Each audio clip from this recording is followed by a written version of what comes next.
Hi folks, I'm Russ Bass Dozer. I'm here with Stacey King today. We're at a Nitro Tracker Marine Media Group meeting, and we just had it coming off an event on Table Rock Lake. It was pretty exciting.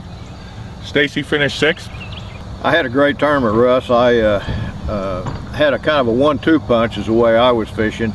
I caught a few fish shallow each morning, and then I moved out into deeper water and caught some of my fish as deep as 25 feet, 22 to 25, somewhere in that neighborhood. But it was real interesting because Table Rock is up a little bit right now. We've had quite a bit of rain in the last month, and so there's still quite a few shallow fish roaming around the bushes, you know, in 1 to 2 foot of water actually. So some of the better stringers were caught shallow. Typically this time of year, Table Rock's pretty tough fishing. September is always a real tough month. And I would normally be fishing out deep all the time, but with this high water, it's changed it a little bit. So I'd get up and I'd throw those spinner baits early, maybe get lucky and catch 1 or 2 or 3 fish, and then I'd move out in a deeper zone and fish a jig. And I was using a Zika rig with a Bass Pro Shops river bug on the back of it. It looks like a crawfish, and I caught some of my better fish actually on that. It was a fun tournament and a lot of nice bass caught. It wasn't easy fishing. You had to cover, no matter what you were doing, you had to cover lots of water and fish hard, but we still caught a lot of nice bass. Here's some of the baits that I was using in the PAA event this past week. I was throwing a 1/2 ounce laser eye, Bass Pro laser eye spinnerbait early in the morning, and I could get a couple of good bites on that, you know, nice keeper bites on that each day. As a matter of fact, the last morning I caught a 5-pounder and 3 others and jumped one off. Had 5 good bites that last morning on this. I was running that bait down about 6 inches below the surface, not real fast, but not slow either. But when they hit it, you knew it.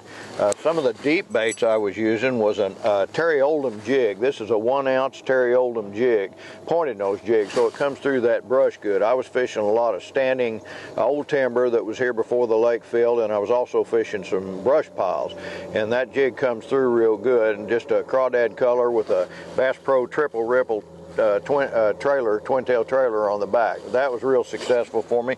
And then one bait I really caught a lot of my fish on was a Zika rig. This is a rig that I've been using about a year ago I got on this deal. It's something that the Japanese fishermen kind of came up with, and they you know, started using it on finesse tackle, light sinker and light hook, and I kind of adapted it to heavier tackle, and I'm using here a 1/2 ounce weight with a 4/0 EWG style hook, Gamakatsu hook, and what you do is you put a split ring, a heavy saltwater split ring, a number 2 or 3 through the eye of the EWG hook, and then take a little number 1 split ring and put it through that split ring and hang your sinker off of it. Then you tie right here on this split ring between the hook and the sinker, and what that does, it just gives you almost like a mini drop shot. It sits on the bottom, and this little river bug, that's a Bass Pro river bug, looks just like the crawfish in this lake. It just kind of sits there and undulates, and if you just barely shake your line, your rod, that thing just kind of hops up and down, and I've had tremendous success catching quality bass on this rig since I've been fooling with it.